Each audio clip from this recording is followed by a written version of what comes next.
Welcome to Frost Astrophotography. This is a series of tutorials for the Nighttime Imaging and Astronomy software, also called N.I.N.A.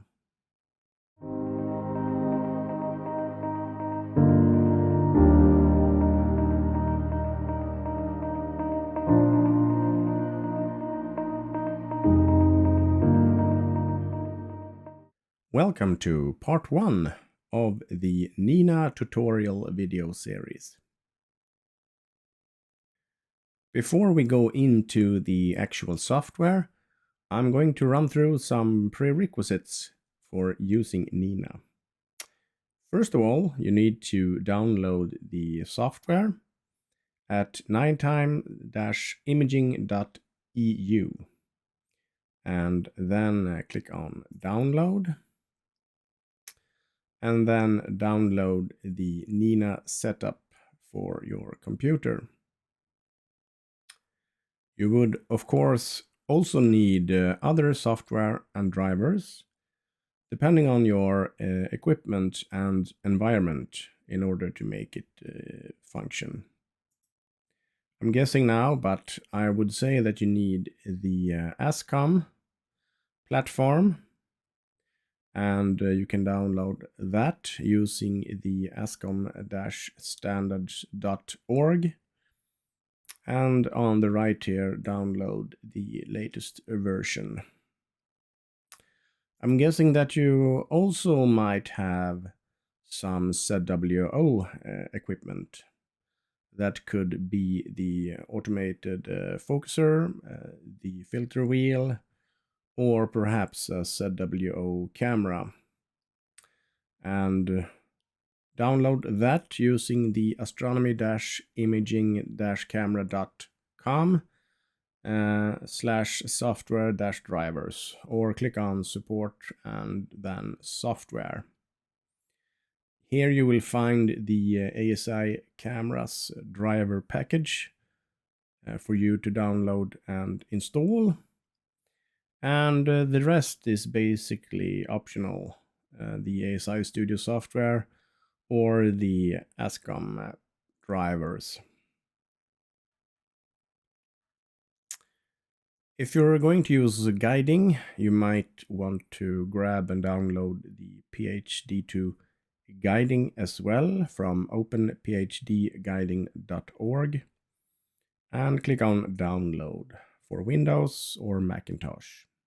After the installation, you open the N.I.N.A software, and at first glance it might be a bit intimidating. So I'm going to do my best in walking you through the different configurations and settings necessary in order to get started. In this first video, we're going to go through the overall options and configuration of the software. Start off by clicking here on the left side on Options. Here you will manage your profiles. I would recommend making a profile depending on the type of equipment that you're using. And that will enable you to quickly switch between different setups, for example, telescopes or cameras. And it will make it easier for you to use different configurations altogether.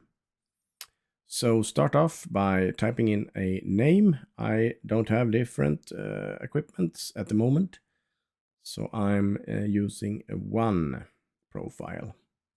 If you want, you can do a description and choose your language and the font to be used inside.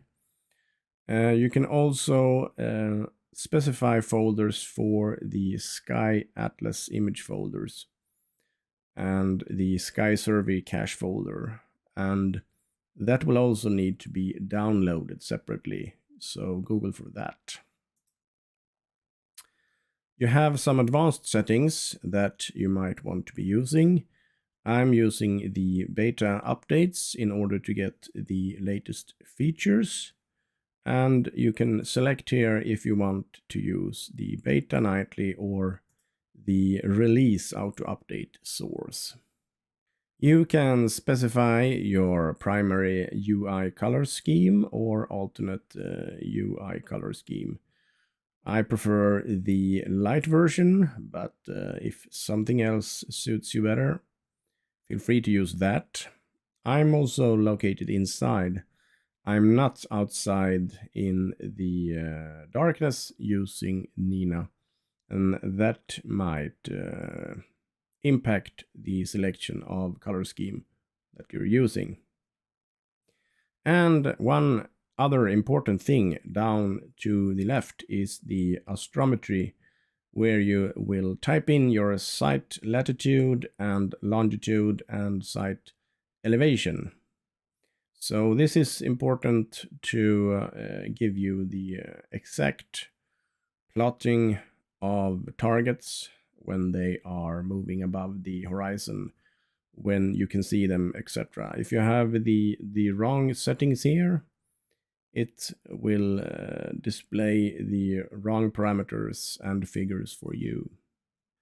If you don't know your astrometry values, you can simply import locations from a GPS device or get it from a planetary software that you have installed. But you can also use one of several popular apps on your phone in order to get the exact settings to type in here. There's also an interesting feature down here called the Custom Horizon. And that means that you can measure and enter values for the complete 360-degree viewpoint from your telescope.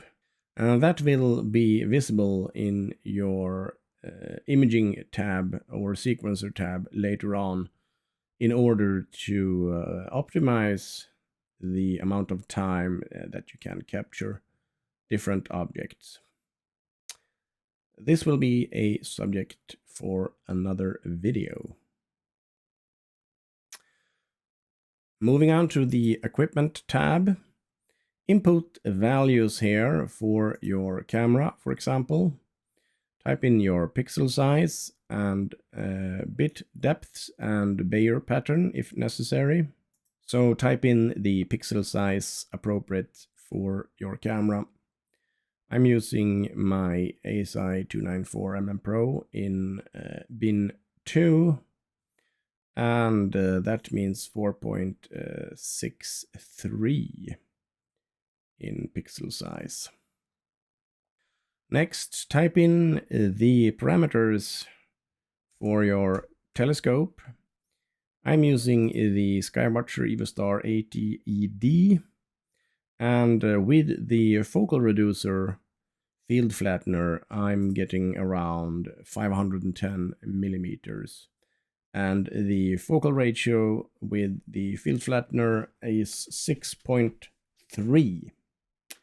You can also specify a settling time after slew. I have that to 5 seconds. Optional, if you have API keys and want to integrate a weather service, you can do that down here.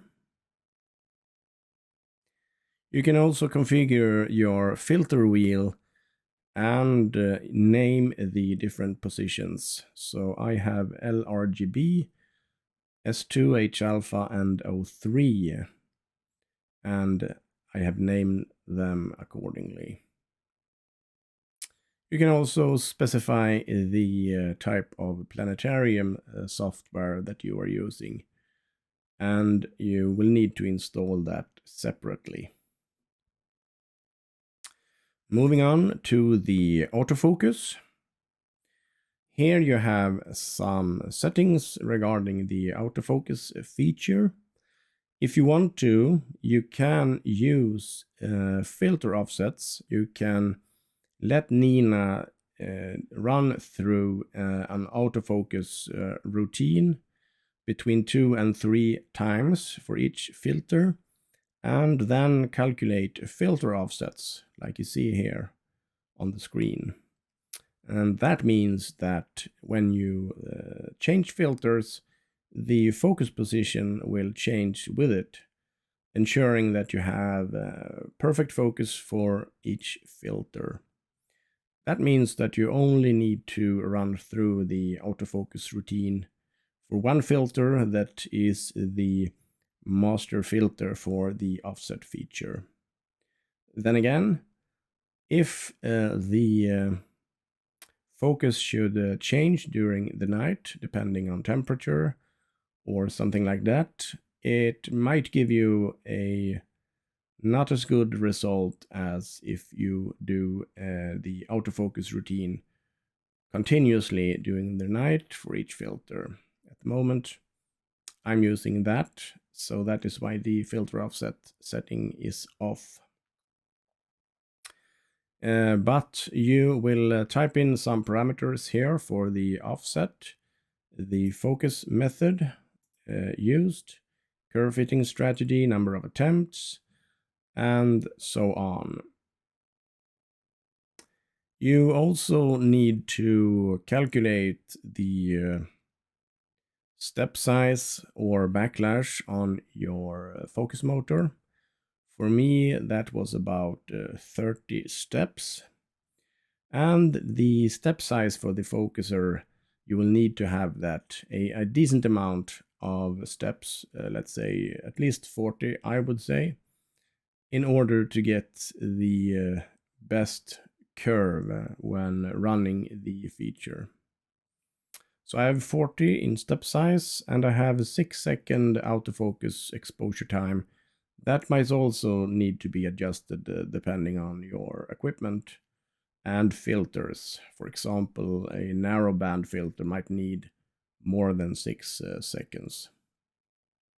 You can also specify if you want to disable the auto guiding during an autofocus, but I have that to off.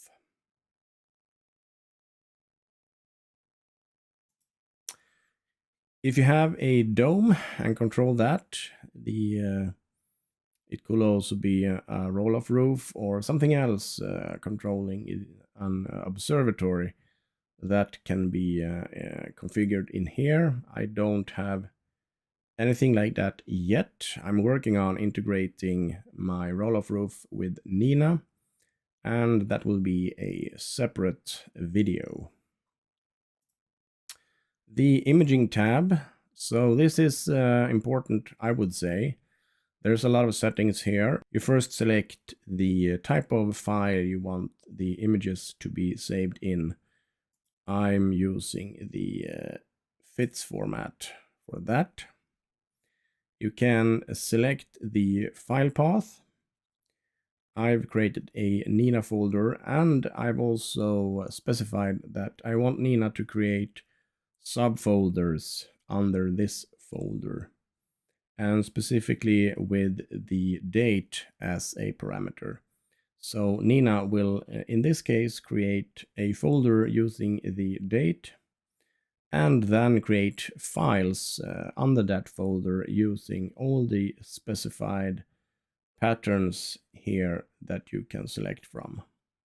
In my case, I want the file name to reflect all the information that I might need. So in this case, it will create a date folder. It will specify in the file name that this is a light frame. It will specify the object. It will specify the filter, luminance in this example, the binning, gain, and offset settings, and also the exposure and the focus position, and finally the temperature of the camera sensor and a number of the frame that is saved. So that will let me very quickly decide on what type of object is this, the exposure time, etc. On the right side, you will have some options of configuring your meridian flips. That will let you specify if you want the meridian flip to happen after or before, and in my case I want it to occur after it has passed the meridian, between 5 minutes and 15 minutes. I don't have that big of equipment, so there is not much risk of my telescope or camera to crash into my pier. I could wait for like up to 1 hour if necessary, but I want the flip to occur as quickly as possible. The recenter after flip on will basically tell N.I.N.A to reacquire or slew to the target and recenter, and that will involve plate solving and adjusting the target in the framing. I will also want it to do an autofocus after the flip. You could also set the rotate image after flip to on, since the image will be rotated 180 degrees after the flip. I currently have this to off. It will be corrected when I do star alignment later on.